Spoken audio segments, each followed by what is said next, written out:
Hello everyone, welcome back to our channel Anushruti arts own. Friends, ಇವತ್ತಿನ ವಿಡಿಯೋದಲ್ಲಿ ನೀವು ನೋಡ್ತಾ ಇರೋದು ನೋಡಿ, ನಾನಿಲ್ಲಿ ಮಕ್ಕಳ ಫೋಟೋಗಳನ್ನು ಹೇಗೆ ನಾವು ಫ್ರಿಡ್ಜಿಗೆ ಮ್ಯಾಗ್ನೆಟ್ ರೀತಿ ಮಾಡಿಬಿಟ್ಟು ಅಂಟಿಸ್ಬೇಕು ಅನ್ನೋದನ್ನು ತಿಳಿಸ್ಕೊಡ್ತಾ ಇದ್ದೀನಿ. ನೋಡಿ, ಚಿಕ್ಕ ಮಕ್ಕಳ ಫೋಟೋ ಅಂಟಿಸೋದಾಗಲಿ ಅಥವಾ ಚಿಕ್ಕದಾಗಿರುವಂತಹ ಕೋಟನ್ನು ಬರೆದ್ಬಿಟ್ಟು ಅಂಟಿಸೋದಾಗಲಿ, ಅಥವಾ ನೀವೆಲ್ಲಾದರೂ ಬೇರೆ ಕಡೆ ಟ್ರಿಪ್ ಹೋಗಿರ್ತೀರಾ, ಅಲ್ಲಿಯ ಫ್ರಿಡ್ಜ್ ಮ್ಯಾಗ್ನೆಟ್ಗಳನ್ನು ತಂದು ಫ್ರಿಡ್ಜಿಗೆ ಅಂಟಿಸೋದಾಗಲಿ, ಇದೆಲ್ಲ ಈಗ ಸರ್ವೇ ಸಾಮಾನ್ಯವಾಗಿದೆ. ಸೊ ನಾನೇನು ಮಾಡ್ತಾಯಿದ್ದೀನಿ, ಇಲ್ಲಿ ಮಕ್ಕಳ ಫೋಟೋನ ನಾನು ಕಟ್ ಮಾಡಿಬಿಟ್ಟು ನೋಡಿ, ಈ ರೀತಿ ಚಿಕ್ಕದಾಗಿರುವಂತಹ ಫೋಟೋ ಇತ್ತು. ಸೊ ಹಾಗಾಗಿ ಆ ಫೋಟೋಗೆ ನಾನು ಲೇಸನ್ನು ಅಂಟಿಸ್ಬಿಟ್ಟು ಕೆಳಗಡೆ ಹಾಗೆ ಮೇಲ್ಗಡೆ ಎರಡೂ ಬದಿಯಲ್ಲೂ ಕೂಡ ಈ ರೀತಿ ಲೇಸನ್ನು ನಾನು ಕಟ್ ಮಾಡಿಬಿಟ್ಟು ಅದಕ್ಕೆ ಅಂಟಿಸ್ತಾ ಇದ್ದೀನಿ. ಒಂದು ವೇಸ್ಟ್ ಆಗಿರುವಂತಹ ಕಾರ್ಡ್ಬೋರ್ಡ್ ಶೀಟಿಗೆ ನೋಡಿ, ಈ ರೀತಿ ಗಮ್ಮನ್ನು ಅಪ್ಲೈ ಮಾಡಿಬಿಟ್ಟು, ಫೆವಿಕಾಲನ್ನು ಅಪ್ಲೈ ಮಾಡಿಬಿಟ್ಟು ಅದಕ್ಕೆ ನೀವು ನೋಡಿ ಈ ಥರ ನೀಟಾಗಿ ಹೀಗೆ ಹಚ್ಚಬೇಕು. ನಂತರ ಆ ಫೋಟೋನ ಅದರ ಮೇಲ್ಗಡೆ ಅಂಟಿಸ್ಬೇಕಾಗತ್ತೆ. ನೀವು ಚಿಕ್ಕದಾಗಿರುವಂತಹ ಫೋಟೋನಾದರೂ ಅಂಟಿಸ್ಬಹುದು, ಅಥವಾ ದೊಡ್ಡದಾಗಿರುವಂಥದ್ದಾದರೂ ಕೂಡ ಅಂಟಿಸ್ಕೋಬೋದು. ಅಥವಾ ನೀವು ಈ ರೀತಿ ಮಾಡಿಬಿಟ್ಟು ಬೇರೆಯವರಿಗೆ ಗಿಫ್ಟಾಗಿ ಕೂಡ ನೀವು ಕೊಡಬಹುದು. ನೋಡಿ, ಬರ್ತಡೇ ಎಲ್ಲ ಇರುತ್ತೆ, ಮಕ್ಕಳ ಬರ್ತಡೇ ಎಲ್ಲ ಇರುತ್ತೆ, ಆಗ ನೀವು ಈ ರೀತಿ ಮಾಡಿಬಿಟ್ಟು ಹೀಗೆ ಗಿಫ್ಟಾಗಿ ಕೊಡ್ಬೋದು. ಅಥವಾ ಮಕ್ಕಳು ಫ್ರೆಂಡ್ಸ್ಗಳಿಗೂ ಕೂಡ ಅವರ ಫೋಟೋನ ಈ ರೀತಿ ಮಾಡಿಬಿಟ್ಟು ನೀವು ಕೊಡಬಹುದು. ತುಂಬಾ ನೋಡಲಿಕ್ಕೆ ಕ್ಯೂಟಾಗಿ ಚೆನ್ನಾಗಿ ಕಾಣಿಸುತ್ತೆ. ನಾನೀಗ ಒಂದು ವೇಸ್ಟ್ ಆಗಿರುವಂತಹ ಕಾರ್ಡ್ಬೋರ್ಡ್ ಶೀಟಿಗೆ ನಾನೇನು ಮಾಡ್ತಾಯಿದ್ದೀನಿ, ಮಕ್ಕಳ ಫೋಟೋನ ಅಂಟಿಸಿದ್ದೀನಿ. ನಂತರ ಕೆಳಗಡೆ ನೋಡಿ, ಇಲ್ಲಿ ಲೇಸನ್ನು ಅಂಟಿಸ್ಕೊಳ್ತಾ ಇದ್ದೀನಿ. ಲೇಸ್ ಅಂಟಿಸಿದ್ರೂ ನಡೆಯುತ್ತೆ, ಹಾಗೆ ಬಿಟ್ಟರೂ ಕೂಡ ನಡೆಯುತ್ತೆ. ನಾನಿಲ್ಲಿ ಲೇಸನ್ನು ಕೆಳಗಡೆ ಹಾಗೆ ಮೇಲ್ಗಡೆ ಎರಡೂ ಬದಿಯಲ್ಲೂ ಕೂಡ ಲೇಸನ್ನು ಇದಕ್ಕೆ ಅಂಟಿಸ್ಕೊಳ್ತಾ ಇದ್ದೀನಿ. ಅದರ ಅಳತೆಗೆ ತಕ್ಕಂಗೆ ನೀವು ಲೇಸನ್ನು ಹೀಗೆ ನೋಡಿ ಕಟ್ ಮಾಡ್ಕೊಳ್ಳಿ. ಕಟ್ ಮಾಡಿಕೊಂಡು ನಂತರ ನೋಡಿ ಹೀಗೆ, ನಂತರ ಆ ಸೈಡ್ ಮತ್ತು ಈ ಸೈಡ್ ಎರಡೂ ಬದಿಯಲ್ಲೂ ಉಳಿದಿರುವಂತಹ ಲೇಸನ್ನು ಹಿಂದುಗಡೆ ನೀವು ನೋಡಿ ಹೀಗೆ ಹಿಂದುಗಡೆ ಅದನ್ನು ಅಂಟಿಸ್ಬೇಕಾಗತ್ತೆ. ಕರೆಕ್ಟ್ ಅದೇ ಲೆವೆಲ್ಲಿಗೆ ಕಟ್ ಮಾಡಿದರೆ ಸ್ವಲ್ಪ ಕಿತ್ತು ಹೋಗೋ ಚಾನ್ಸಸ್ ಇರುತ್ತೆ, ಸೈಡಿಗೆಲ್ಲ ಕಿತ್ತು ಬಂದುಬಿಡುತ್ತೆ. ಹಾಗಾಗಿ ನಾನೇನು ಮಾಡಿದ್ದೀನಿ, ಸ್ವಲ್ಪ ಜಾಸ್ತಿ ಅದನ್ನು ಕಟ್ ಮಾಡಿಬಿಟ್ಟು ಬ್ಯಾಕ್ ಸೈಡ್ ಅದನ್ನು ಈ ರೀತಿ ಅಂಟಿಸಿದ್ದೀನಿ. ಸ್ವಲ್ಪ ಅಂಟಕ್ಕೆ ಟೈಮ್ ಹಿಡಿಯುತ್ತೆ. ನೀವೇನು ಮಾಡಬೇಕು, ಯಾವುದಾದ್ರೂ ಒಂದು ಭಾರವಾಗಿರುವಂತಹ ವಸ್ತುನ ಇದ್ರ ಮೇಲೆ ಇಟ್ಬಿಟ್ರೆ ಬೇಗನೆ ಅದು ಅಂಟ್ಕೊಳ್ಳುತ್ತೆ. ನೋಡಿ, ಈಗ ಎರಡೂ ಬದಿಯಲ್ಲೂ ಈ ರೀತಿ ಲೇಸನ್ನು ಅಂಟಿಸ್ಬಿಟ್ಟು ಅದನ್ನು ನಾನು ನೋಡಿ ಹೀಗೆ ಪೂರ್ತಿಯಾಗಿ ಅದನ್ನು ಡ್ರೈ ಮಾಡಿಕೊಂಡು ತೊಗೊಬಂದಿದ್ದೀನಿ. ನಂತರ ಚಿಕ್ಕದಾಗಿರುವಂತಹ ಒಂದು ಮ್ಯಾಗ್ನೆಟ್ ನನ್ನ ಹತ್ರ ಇತ್ತು. ಸೊ ಅದನ್ನು ನಾನು ಹಿಂದೆ ನೋಡಿ ಈ ಫೋಟೋನ ಹಿಂಬದಿಯಲ್ಲಿ ಈ ರೀತಿ ಗಮ್ ಹಾಕಿಬಿಟ್ಟು ನಾನು ಈ ಥರ ನೋಡಿ ಅಂಟಿಸ್ಕೊಳ್ತಾ ಇದ್ದೀನಿ. ಇದರಿಂದ ನೀವು ಆರಾಮಾಗಿ ಸಲೀಸಾಗಿ ನೀವು ಇದು ಡ್ರೈ ಆದಮೇಲೆ ಫ್ರಿಡ್ಜಿಗೆ ಅಂಟಿಸ್ಕೋಬಹುದು. ನೋಡಿ, ಈಗ ಆಲ್ರೆಡಿ ನಾನು ಈ ರೀತಿ ಮಾಡಿಬಿಟ್ಟು ಸುಮಾರಷ್ಟು ಹೀಗೆ ಹಾಕಿದ್ದೀನಿ. ಅಂಗಡಿಯಿಂದ ಈ ರೀತಿ ಫ್ರಿಡ್ಜ್ ಮ್ಯಾಗ್ನೆಟ್ಗಳನ್ನು ತರುವ ಬದಲು ನೀವೇ ನಿಮ್ಮ ಕೈಯಾರೆ ಮನೆಯಲ್ಲೇ ಮಾಡಿದರೆ ತುಂಬಾ ಕ್ಯೂಟಾಗಿ ನೋಡಲಿಕ್ಕೂ ಕೂಡ ಚೆನ್ನಾಗಿ ಕಾಣಿಸುತ್ತೆ. ಅಥವಾ ಈ ರೀತಿ ನೀವು ಫೋಟೋ ಫ್ರೇಮ್ಗಳನ್ನು ಮಾಡಿಬಿಟ್ಟು ಫ್ರಿಡ್ಜ್ ಮ್ಯಾಗ್ನೆಟ್ಗಳನ್ನು ಮಾಡಿಬಿಟ್ಟು ನೀವು ನಿಮ್ಮ ಫ್ರೆಂಡ್ಸ್ಗಳಿಗೆ ನೀವು ಇದನ್ನು ಗಿಫ್ಟಾಗಿ ಕೂಡ ಕೊಡಬಹುದು. ನೋಡಿ, ಈ ರೀತಿ ಫ್ರಿಡ್ಜ್ ಮ್ಯಾಗ್ನೆಟ್ಗಳನ್ನು ನಾವು ದುಡ್ಡು ಕೊಟ್ಟು ತರುವ ಬದಲು ನಾವೇ ಮನೆಯಲ್ಲೇ ಫಟಾಫಟ್ ಅಂತ ಹೇಳಿ ಈಸಿಯಾಗಿ ಮಾಡಬಹುದು ಅಂತ ಹೇಳಿ ತಿಳ್ಕೊಂಡ್ರಿ ಅಲ್ವಾ? ಶಾಂಪೂಯಿಂದ ಎಷ್ಟೆಲ್ಲ ಉಪಯೋಗ ಇದೆ ಅಂತ ಹೇಳಿ ನಾನಿವತ್ತು ತೋರಿಸ್ತಾ ಇದ್ದೀನಿ. ಒಂದೇ ₹1 ಶಾಂಪೂಯಿಂದ ನಾವು ಜಾಸ್ತಿ ಖರ್ಚಿಲ್ಲದೆ ಎಷ್ಟೆಲ್ಲ ರೀತಿಯ ಉಪಯೋಗ ಪಡಿಬಹುದು ಅನ್ನೋದನ್ನು ಇವತ್ತಿನ ವಿಡಿಯೋದಲ್ಲಿ ನೋಡೋಣ. ಮೊದಲಿಗೆ ನಾನಿಲ್ಲಿ ಆ ಶಾಂಪೂನ ಒಂದು ಶಾಂಪೂ ತೊಗೊಂಡಿದ್ದೀನಿ. ಯಾವ ಕಂಪ್ನಿದು ಬೇಕಾದರೂ ತೊಗೋಬೋದು, ಇದೆ ಅಂತ ಏನಿಲ್ಲ. ನಾನಿಲ್ಲಿ ಒಂದು ಶಾಂಪೂನ ತೊಗೊಂಡಿದ್ದೀನಿ, ₹1 ಶಾಂಪೂ. ನಾನಿಲ್ಲಿ ಒಂದು ಬೌಲಿಗೆ ಶಾಂಪೂನ ಕಟ್ ಮಾಡಿಬಿಟ್ಟು ಅದನ್ನು ಹಾಕ್ಕೊಂಡಿದ್ದೀನಿ. ಈಗ ಯೂಸ್ ಆಗಿರೋ ಬ್ರಷ್ಗಳು, ಹಳೆ ಬ್ರಷ್ಗಳಿರುತ್ತಲ್ಲ, ಆ ಬ್ರಷ್ನ ತೊಗೊಂಡ್ಬಿಟ್ಟು ಹಾಗೆಯೇ ಈ ಶಾಂಪೂಗೆ ಸ್ವಲ್ಪವೇ ಸ್ವಲ್ಪ ನೀರನ್ನು ಹಾಕಬೇಕು. ಸ್ವಲ್ಪ ನೀರನ್ನು ಹಾಕಿಬಿಟ್ಟು ಚೆನ್ನಾಗಿ ಮಿಕ್ಸ್ ಮಾಡ್ಕೊಳ್ಳಿ. ಈ ಬ್ರಷ್ನ ಸಹಾಯದಿಂದ ನೀಟಾಗಿ ಮಿಕ್ಸ್ ಮಾಡ್ಕೊಳ್ಳಿ. ನೋಡಿ, ಈ ಥರ ಮಿಕ್ಸ್ ಮಾಡ್ಕೊಳ್ಳಿ. ನೋಡಿ, ಈ ಥರ ಮಿಕ್ಸ್ ಮಾಡಿ ನಂತರ ಇದರಿಂದ ಏನಪ್ಪ ನೋಡಿ, ಬಾಚಣಿಕೆ ತುಂಬಾ ಗಲೀಜಾಗಿರುತ್ತೆ.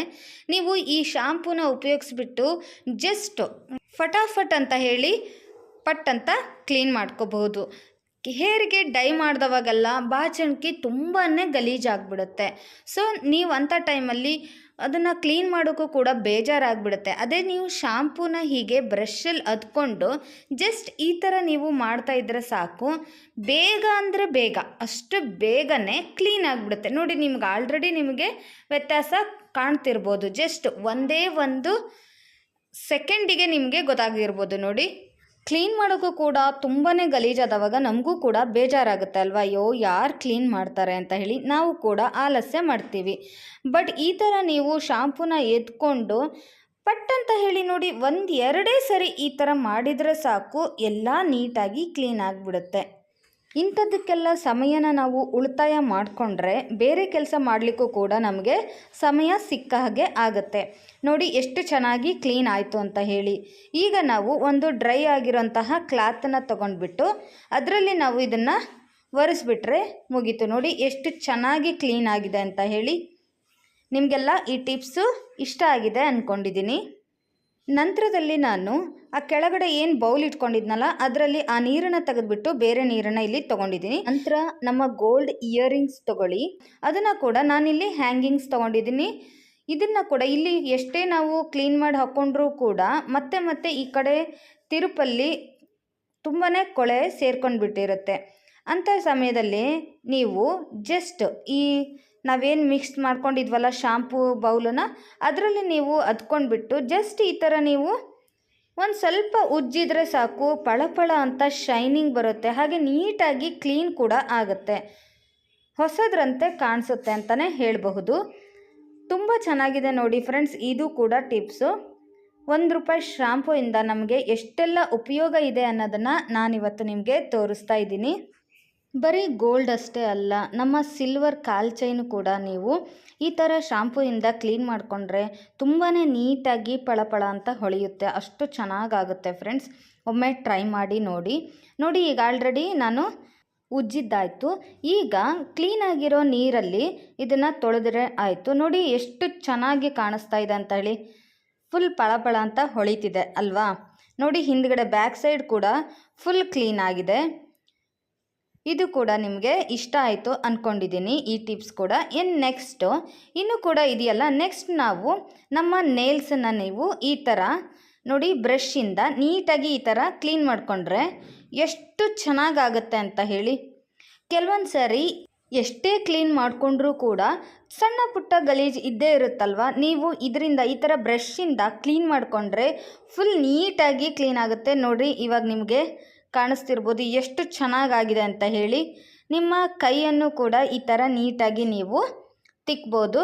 ನನಗಂತೂ ತುಂಬ ಇಷ್ಟ. ಸೊ ನಾನಂತೂ ಇದನ್ನು ವೀಕ್ಲಿ ಒನ್ಸ್ ಈ ಥರ ನಾನು ಮಾಡೇ ಮಾಡ್ತೀನಿ. ಈಗ ನೆಕ್ಸ್ಟ್ ಟಿಪ್ ಏನು ಅಂತ ಹೇಳಿ ನೋಡೋಣ. ಫ್ರಿಜ್ಜನ್ನು ನೋಡಿ, ಹ್ಯಾಂಡಲ್ನ ನಾವು ಹೀಗೆ ತೆಗಿತೀವಿ, ಹಾಕ್ತೀವಿ, ಅಲ್ಲಿ ಎಲ್ಲ ಗಲೀಜಾಗಿರುತ್ತೆ. ಹಾಗೆಯೇ ಕೆಲವೊಂದು ಸ್ಟಿಕ್ಕರ್ನೆಲ್ಲ ಅಂಟಿಸಿದವಾಗ ಇಲ್ಲಿ ಕೂಡ ಮಾರ್ಕ್ ಆಗಿರುತ್ತೆ. ಅಂಥ ಟೈಮಲ್ಲಿ ನಾವು ಹಾಗೆ ಒರೆಸಿದ್ರೆ ಅದು ಕ್ಲೀನ್ ಆಗಲ್ಲ. ಸೊ ಈ ಶಾಂಪೂ ನೀರಿಂದ ನೀವು ಈ ಬ್ರಷಿನ ಸಹಾಯದಿಂದ ಈ ಥರ ಫುಲ್ ನೀಟಾಗಿ ಹೀಗೆ ಉಜ್ಜಬೇಕು. ಸ್ವಲ್ಪವೇ ಸ್ವಲ್ಪ ಈ ಥರ ನೀವು ಉಜ್ಜಿದ್ರೆ ಸಾಕು, ಫ್ರಿಜ್ ಕೂಡ ನೀಟಾಗಿ ಕ್ಲೀನ್ ಆಗುತ್ತೆ. ಬೇರೆ ಕೆಲಸ ಮಾಡುವಾಗ ನಮಗೆ ಇಂಥವೆಲ್ಲ ಸಣ್ಣ ಪುಟ್ಟ ಕೆಲಸಕ್ಕೆ ಕೆಲವೊಂದು ಸರಿ ಟೈಮೇ ಸಿಗೋದಿಲ್ಲ. ಇಲ್ಲ ಅಂದರೆ ಯಾವಾಗಲೂ ಕೂಡ ಸಂಡೇಗೆ ಕಾಯಬೇಕು, ಇಲ್ಲ ತಿಂಗಳಿಗೆ ಒಂದು ಸರಿ ಆಗಲಿ ಅಂತ ಹೇಳಿ ಹಾಗೆ ಕೂಡ ಇಟ್ಕೋತೀವಿ ಈ ಥರ ಕ್ಲೀನಿಂಗ್ಗಳನ್ನು. ಈ ಥರ ನಾವು ಈಸಿ ಇರುವಂತಹ ಕೆಲಸಗಳನ್ನು ಬೇಗ ಮಾಡಿಕೊಂಡ್ರೆ ಫಟಾಫಟ್ ಅಂತ ಎಲ್ಲ ಕೆಲಸನೂ ಮುಗಿದೋಗುತ್ತೆ. ಆಲ್ರೆಡಿ ನಾನು ಉಜ್ಜಿದ್ದಾಯಿತು. ಒಂದು ಬಟ್ಟೆಯನ್ನು ತಗೊಂಡ್ಬಿಟ್ಟು ಇದನ್ನು ನೀಟಾಗಿ ಒರೆಸ್ಕೊಂಡ್ಬಿಟ್ರೆ ಫುಲ್ ನೀಟಾಗಿ ಕ್ಲೀನ್ ಆಗುತ್ತೆ.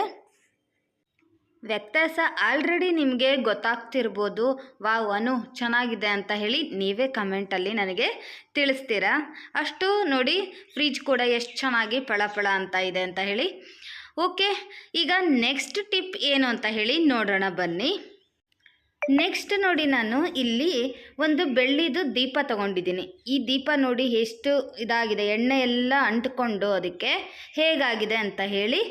ನೆಕ್ಸ್ಟ್ ಇದು ಫುಲ್ ಕ್ಲೀನ್ ಆದಮೇಲೆ ಯಾವ ರೀತಿ ಆಗುತ್ತೆ ಕಾದು ನೋಡಿ, ತುಂಬಾ ನಿಮಗೆ ಹೊಸದ್ರಂತೆ ಕಾಣಿಸುತ್ತೆ, ಅಷ್ಟು ಚೆನ್ನಾಗಾಗುತ್ತೆ ಫ್ರೆಂಡ್ಸ್. ನೋಡಿ, ತಿಕ್ಕಲಿಕ್ಕೆ ಹೆಚ್ಚಿಗೆ ಶ್ರಮ ಬೇಕಾಗಿಲ್ಲ.